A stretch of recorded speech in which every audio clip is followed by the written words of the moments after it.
Hi, Mark. How are you today? I'm good, thank you, Eleanor. How are you? Yeah, I'm good, thank you. Mark, thanks so much for giving us your time today. We're following up on the launch of the Strathclyde Inspire strategy. And during that, as you'll remember, Mark, you spoke, you inspired people, and we got so many questions, we weren't able to answer them all on the day. So thanks for your time to follow up with some of those questions today. So delighted to have Professor Mark Logan back with us. And, I think, Mark, people will have asked some questions about Skyscanner, and of course, you'll expect that. But it'd be nice, I think, also to ask you some broader questions as well about entrepreneurship and what we can do to boost the ecosystem. So a couple of questions for you, Mark. Let's see how we get on with these. So the first couple are from Skyscanner, and I know that people were very keen to ask you these last time. What would you say are the core elements and differentials that took Skyscanner from an idea to a scalable international business? That's an interesting question, Eleanor. So I think there's a number of things. The first thing to say is no matter how well run a company is or those kind of things, or how well funded it is, if the basic product doesn't fit its market and doesn't fit its business model, then you're not going to get particularly far on a sustainable basis. So I think the first thing for Skyscanner was that the product was a good fit in principle to the market demand at the time. The reason, if you look at the sort of science of that a little bit, what the internet has done to the world is it's shifted the power, if you like, in the supply chain away from distribution. So it used to be, for example, newspapers and so on were powerful in our society because they owned distribution of news. But what the internet did was essentially bring the cost of distribution down to zero. So it doesn't cost anything now for you or I to publish something and have it on the internet in 5 minutes. But what it did do is shift the issue towards discoverability of all that content. So whoever was able to supply strong solutions to discoverability in whatever domain they worked in, such as Google and textual search, for example, those organizations had an opportunity to become, grow rapidly and have a significant place in the market. Having the opportunity is one thing, actually executing on it is another. But Skyscanner was essentially fighting to be the discoverability point for the complex and very dynamic world of flight prices and flight options. So the product fitted the market at the time. And then I think we did two things quite well. We executed well on that product. And I think what drove that execution was we had some very strong principles about how we did that. For example, Skyscanner would always forego short-term revenue in interest of longer-term customer satisfaction. There's lots of ways you can earn money off customers quickly. You can recommend flights that aren't the best option for them, but pay you more as a company. And a lot of flight search companies were doing those things. But we always decided to postpone revenue to build a great customer experience. And in the end, customers reward you for that with their loyalty, and also they tell their friends about your product. So with relatively little marketing spend, we were able to, through referral, word of mouth, and good retention of our customers, able to grow pretty strongly. And then the third element was simply, a lot of startups have the two things I just mentioned, good sort of product market fit, good sort of principles of execution, but the organizations don't scale well, and that undermines the product. So we put a lot of effort into building an organization that was scalable in all the ways it needs to be, from a cultural perspective, from a process and a structure perspective. That was where I spent a lot of my time and effort, but it really paid off because so many times we've got a good product that could go somewhere, but the organization prevents it, unwittingly prevents it, and that's probably the second most common reason startups fail, after a lack of product market fit. So Mark, would you say, given that quite early on, did you and the team decide yeah, let's scale this, or was that something that happened a little bit later? Well, I think I'd give full credit on this point to our CEO, our founder CEO, Gareth Williams. On this particular point, he always believed the business was only meaningful when it scaled, and also that it could scale. I remember when the company's valuation was, a few £1 million, and there's a lot of pressure on a company in Scotland to sell at that point because it's done all right. But he was very much of the view that the company would be one day be a billion dollar company, and using that as a proxy for the fact that it scaled and created a lot of value. And I do remember people used to, probably behind his back, sort of smirk about that. But it turned out that was the case. We did grow to well beyond that valuation, and I think it's simply because from the sort of core of the company, there was a view that we would always build a scalable company. The original founders had no clue how to do that.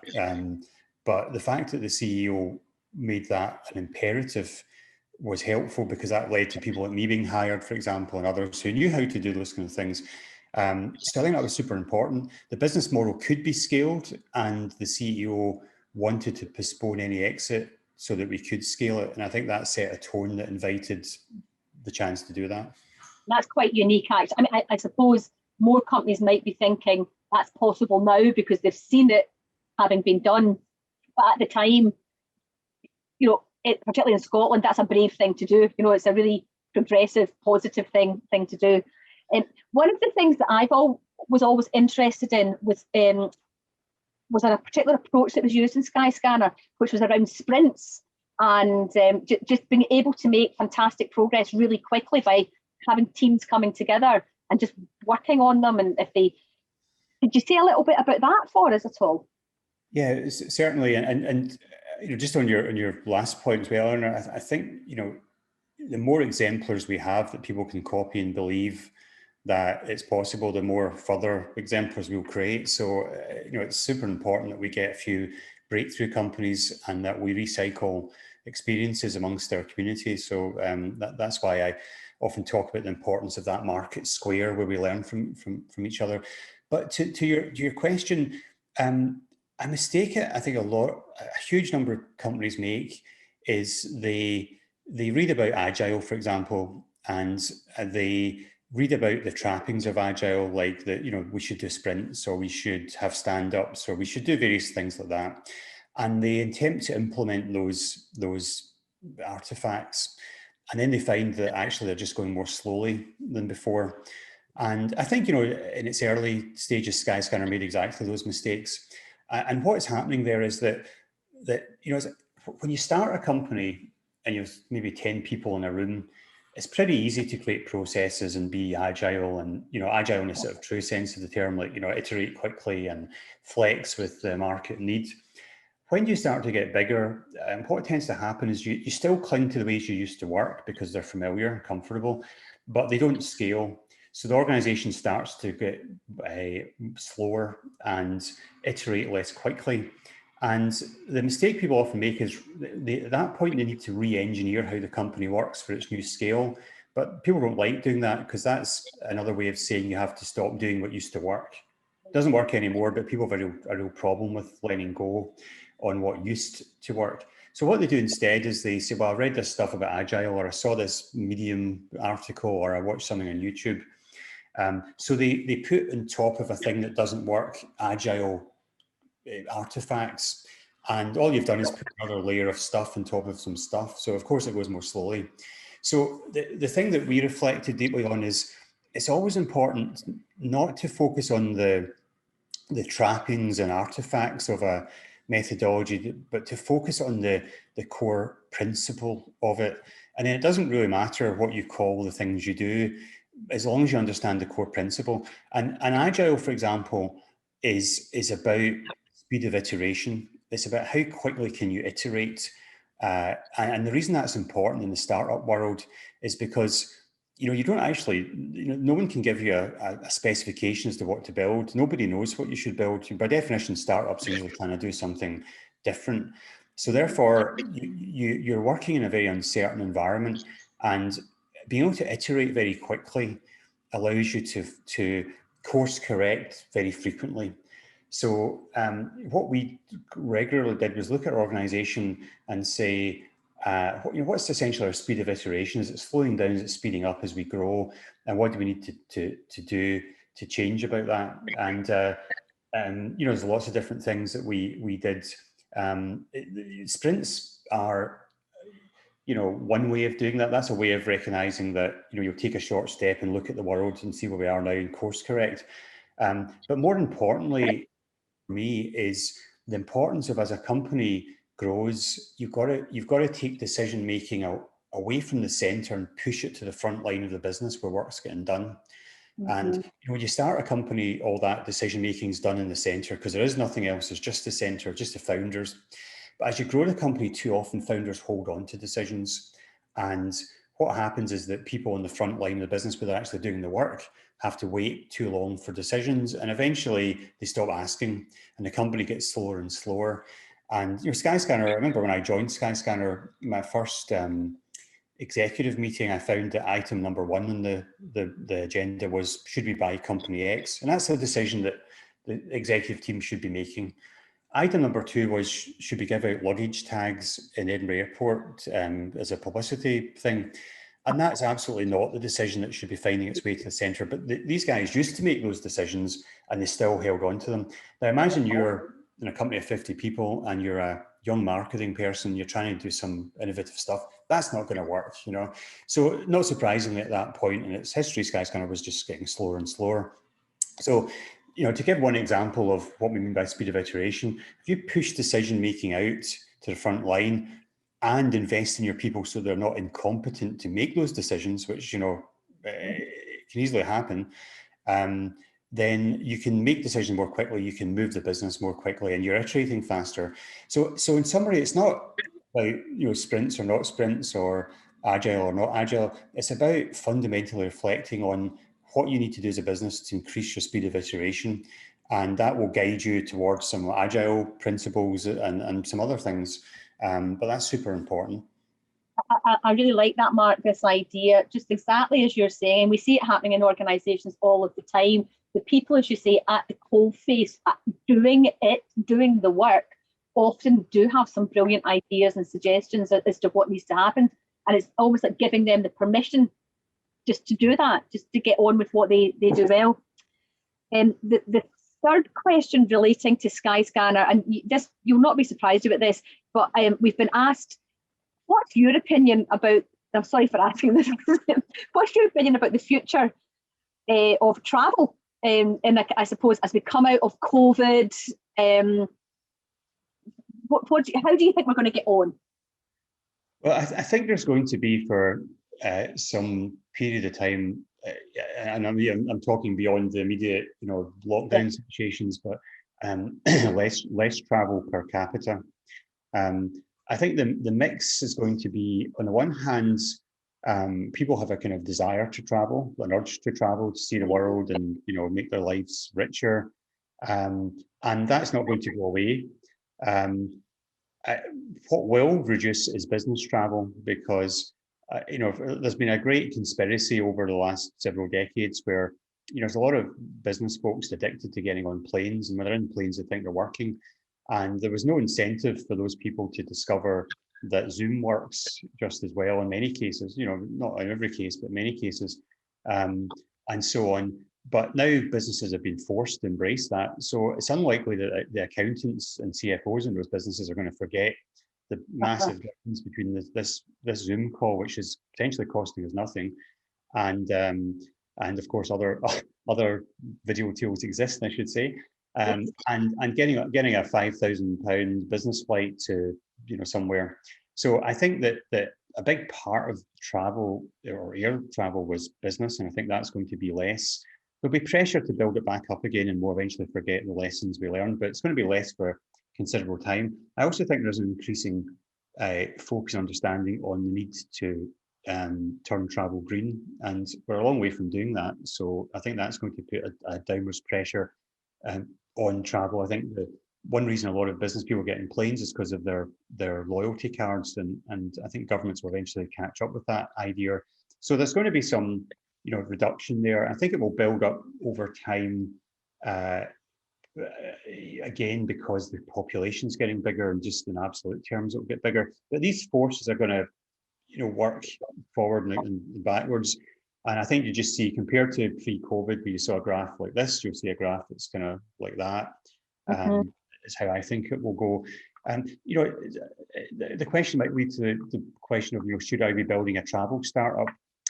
I would caution people about travel startups generally. I know Skyscanner was a travel startup and still a travel company, of course. But travel is a really difficult sector, and it's quite an instructive reason that's worth reflecting on if you're thinking of creating a startup, because your best customers in the leisure side will maybe use you twice a year.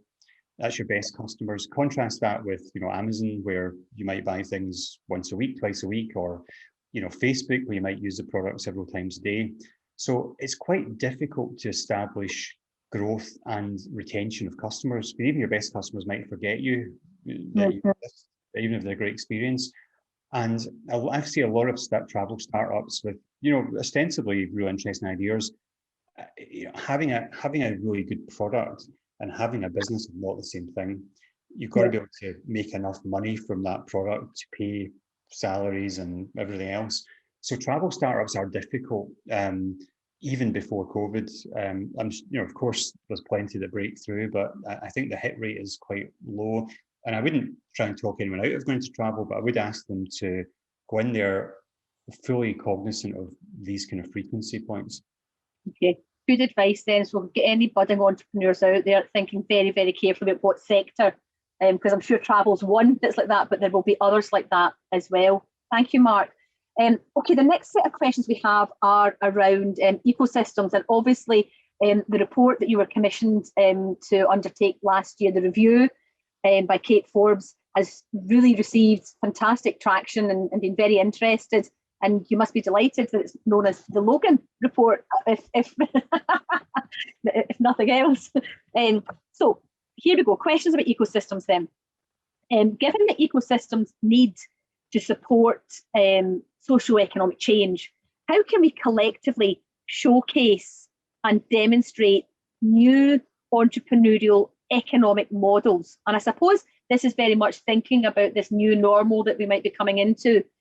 Where do you think systems change has to occur for the different ways in which these require to be inclusively accessed and funded? So I think what this is talking about is, how can we work together across our ecosystem for positive social economic impact? So I think, and the question's also got a flavour of should funding models change or be evolved as part of that. I think so. There's maybe two or three parts to this, Eleanor. I think the first part is, in my view, a lot of the innovation should not be ordained from government or from a top-down approach. We should create the fertile conditions where entrepreneurs can invent new models for doing things. And I think increasingly as our society embraces its responsibility to the planet, for example, and with COVID, I think there's been if it wasn't there before, a recognition that we are very dependent on each other. We need to have a greater focus on society, which was drifting away, I think, over the decades prior. These type of forces will be the context in which our entrepreneurs innovate. And I think we'll see more solutions, more products, more services that are relevant to those problems emerging. If we create the conditions where it's as easy as possible for entrepreneurs to go on that journey. So for me, that's why an ecosystem that has the facilities, has the belief, has the relationships, the ability to access international best practice, etc., which a lot of the things that the review that you mentioned was addressing. I think that's the first thing we've got to do. We take away the barriers to allowing entrepreneurs to be creative. I think you can slightly encourage that with certain incentives, but and that can work. But my preferred approach then is, as those entrepreneurs start to innovate in those areas that society needs them to, then what government can do is react to that by giving cluster support as those clusters emerge.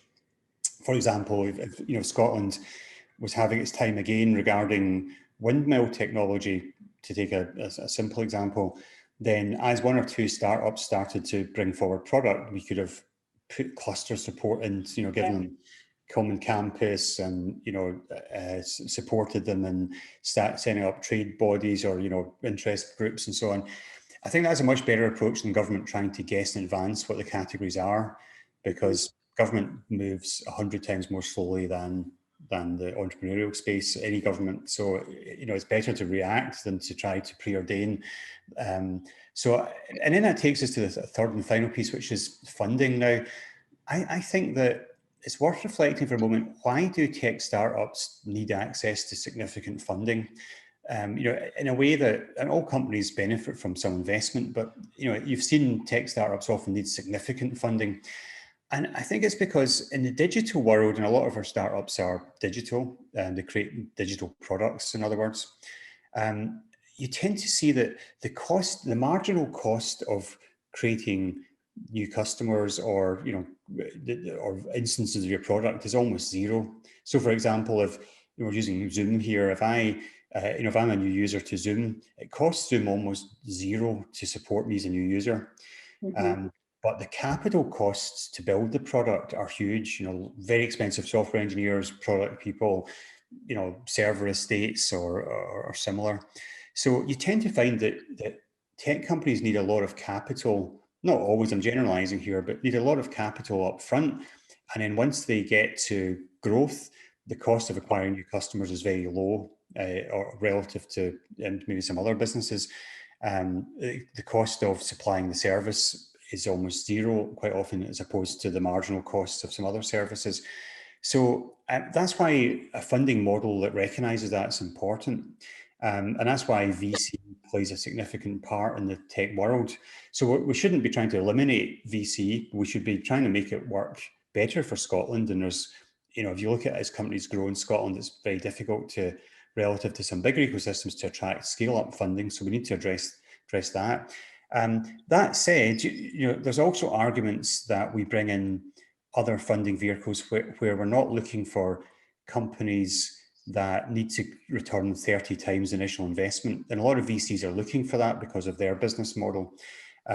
So I think I'd like to see a lot more capital coming in for companies that return 3 times their investment, for example, because today we fail to invest in a lot of interesting companies that create a lot of jobs and a lot of opportunity because they don't have those, you know, potential for massive return. And I'd like to see us bring more models like that into play. And they're already emerging in the US, for example. So I don't think that's a hard thing for us to invent. I think it can be done, but we need to be thinking about that portfolio of funding options, which we're not doing today. We either go for VC or we go for grants, and that's an incomplete model. And do you think, Mark, do you think that's more particular to Scotland, or would you say that that's across the UK? And I suppose I'm thinking about London as well. Well, it's more particular to smaller ecosystems. We have these problems. I mean, for example, if we take the issue of scale-up funding, there's no shortage of scale-up funding in London. And if you look at the number of startups in the UK and in the amount of capital that goes to different regions, you know, the vast majority of the funding goes to London startups, proportionally speaking. So what you're really seeing there is smaller ecosystems struggle to attract large quantums of investment. And any question is, well, why is that? And I believe the answer is that, you know, let's imagine you and I are a VC in London, and we've got a challenge, which is we've got to find 10 companies to invest in to spend the fund on. Now, the great thing is in London or Silicon Valley or let's say Berlin or somewhere like that, I can spend the day going on the tube, going around and seeing companies and see 10 of them in a day, and you can do 10, so that's we've seen 20. Or I can arrange a trip up to Scotland and see one, and that's one a day. And you might do the same. So we've seen two. So the thing about for VCs is opportunity cost is the issue. If I'm looking at you and I'm on a train, then I'm not looking at 10 companies I could have looked at. So when an ecosystem is sparse in the sense that it doesn't produce many Skyscanners or FanDuels or free agents, etc., then the likelihood that VCs will spend a lot of time looking at that ecosystem is much reduced. And some VCs tell you, it doesn't make any difference, we're geography blind. Absolutely not true. In reality, we're all geography bound human beings. So that's the issue. And I think what we need to do to sustainably fix this problem is be creating enough viable, credible startups and scale-up candidates that it's worth spending time here as a VC. There's other benefits to that too, such as being able to attract executive talent to Scotland. They won't otherwise come if the ecosystem's too sparse and the job they've taken doesn't work out. They've got to go home again. Don't have to do that in London. And I think therefore, we've got to look at methods that give us a greater density of credible startups. Then we start to get a virtuous circle running where investment comes in because there's enough density. That strengthens our companies, which creates more density, which attracts more investment and, for that matter, more talent. So Scotland's challenge is to get to that tipping point where we get to that critical mass of companies, and then these virtuous network effects will start to operate. So that's the challenge. I get it. So my next question won't surprise you then. So Mark, how long, so if we follow the recommendations that you've laid out in the report, we do other things as well, let's say, how long is it going to take us to get to that tipping point? Well, I think it's somewhere between 5 and 10 years, but which is not to say that we wouldn't get improving results every year between now and then, because we would, and Finland's an interesting example. You remember after Nokia failed or, much reduced in size, the government decided they needed to do something for the tech sector, and they invested heavily in the sort of things we're talking about.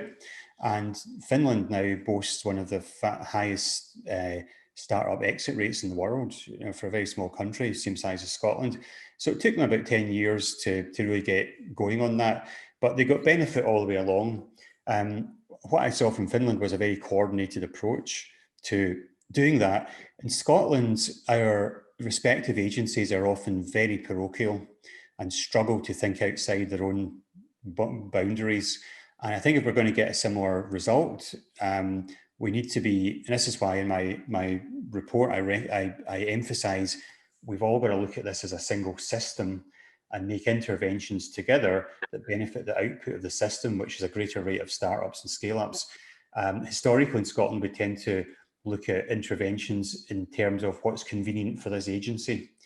And until we break out of that, we shouldn't be congratulating ourselves on anything that happens, because we're not going to get the results we should. So I think that's a cultural challenge for Scotland. Scotland's a very non-parochial country when it comes to operating as a nation. We export our people all over the world. We are, I think, regarded as a very welcoming country, and we've seen, a very different view towards Brexit, for example, in Scotland and the rest of the UK. But too often, intra-agency and inter-agency we act parochially, and that's the thing we've got to overcome. And I think that's pointing that out, Mark. That's not the first time that this lack, for a small nation, it does seem, I suppose, to an outsider, astonishing actually that we make it so difficult for ourselves not to come together and work together, and that across agencies there do seem to be these challenges. So really, what can we do to improve that? How can we encourage that systems-wide approach and thinking that you recommend? Well, I think, ultimately it comes down to having the right leadership in our major agencies. And I'm not going to name any agencies here.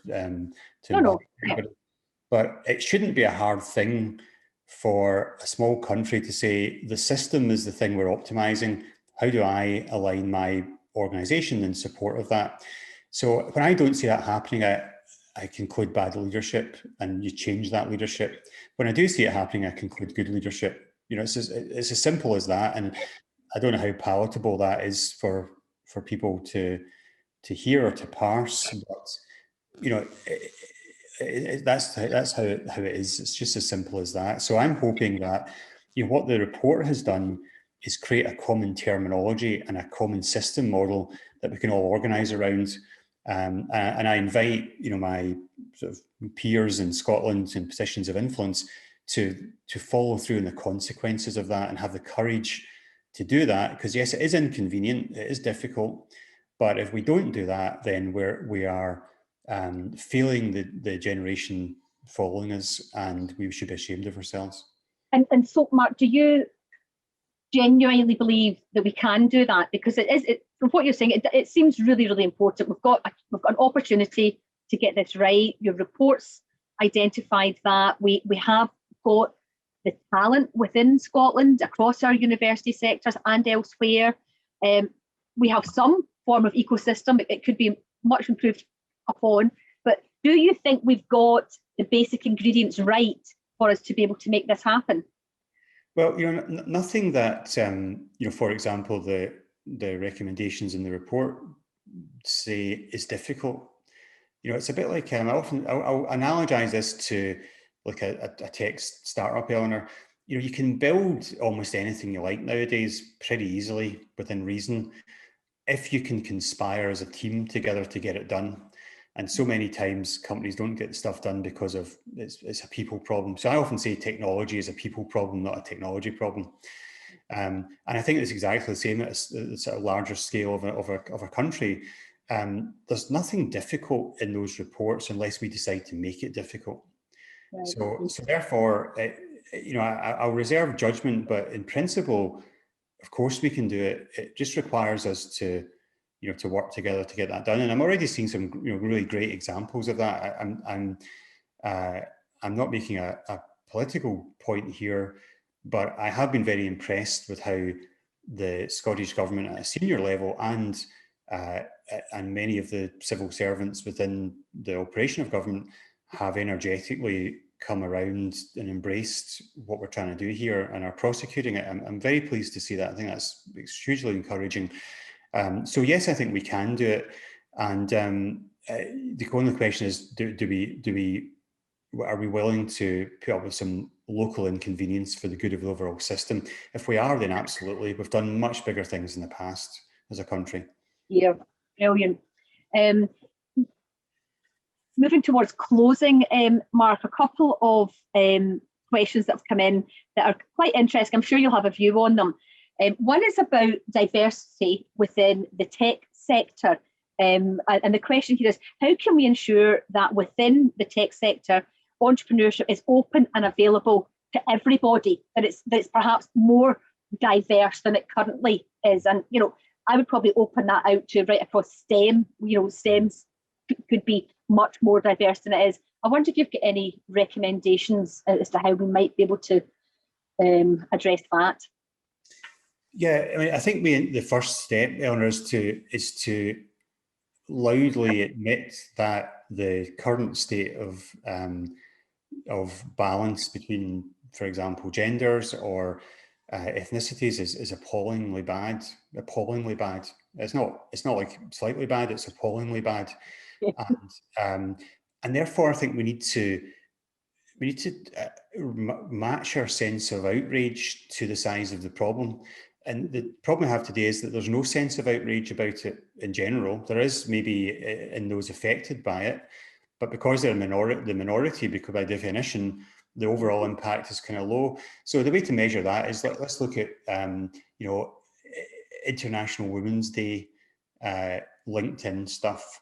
What do you see? Like, you know, I found a few female engineers and I put them in a photograph and said, you know, we're doing our bit for International Women's Day, you know, social inclusion, etc.